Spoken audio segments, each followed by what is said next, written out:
Well, yesterday we spoke to Adam Lambert in London and started by going back to the beginning when he first auditioned for American Idol, and I asked if he ever thought that one day he'd be touring and releasing albums with Queen. No. I think it's been such a fantasy that's sort of unfolded. And I keep asking myself the lyric, is this real life or is this just fantasy?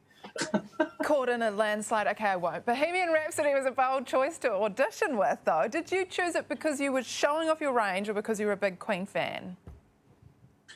Both. I knew I had to pick something that would show what I could do. And also, I knew I had to pick a song from a band and a singer that they could understand, to put me in a certain lane. So was it during your time on that show that the collaboration with Queen came about? Yeah, it was, so I auditioned with Bohemian Rhapsody, and then on the finale, they were invited, Brian and Roger, to play We Are the Champions with us. And when they told me that Queen were coming, I was like, this is too weird. This is a full circle moment. And meeting Brian and Roger was surreal. It was during the finale, so there was a lot going on, and things were very busy, and the stakes were high, but there was definitely like a click there. I felt a resonance when we were performing together, and I think they did too. And shortly after the Idol run, they got in touch and expressed their interest in maybe collaborating in the future. We got together and did our first official performance at the MTV EMAs in Belfast. Oh, wow. I'm curious, though, did you know much about Queen before all of this happened?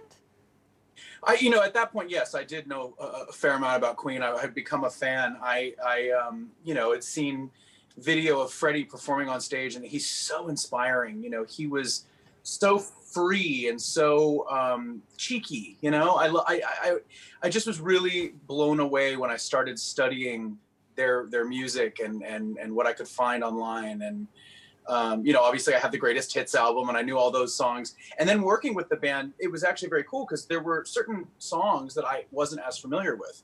So I was sort of learning more and more about the band as I was working with them, which was pretty cool. Yeah, what was that like? I mean, were they quite inclusive from day one, or did you have to sort of keep quiet and do what you were told? I felt it out. They're first of all, they're very sweet and very, they were very open. And they kind of said from the get-go, look, we don't want you to imitate Freddie. We want you to make this your own.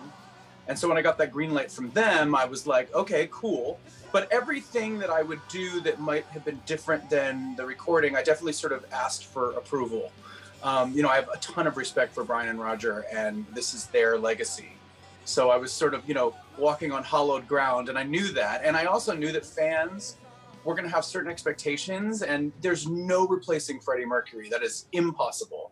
So I had to sort of figure out the balance there. And perhaps that's why you've been so accepted in this role, because people know that you know that. It's important to admit it to the audience, like right away, because I think a lot of people come into a show and they think, who does he think he is? And I'm like, yeah. I got a good gig. I got the gig of a lifetime. I'm singing these amazing songs. And really it's also about Brian and Roger getting on stage and doing what they love and continuing their legacy. And they need a singer. Right. Now, you've released a new version of the Queen song called You Are the Champions. Can you tell us about that? Yeah, we recorded that live from lockdown. So it was a new way of creating a performance. And, Brian laid down his guitar part, Roger laid drums, I did vocals separately in separate locations. We pieced it all together, mixed it, and we put it out to benefit all the healthcare frontline workers on this COVID-19 disaster.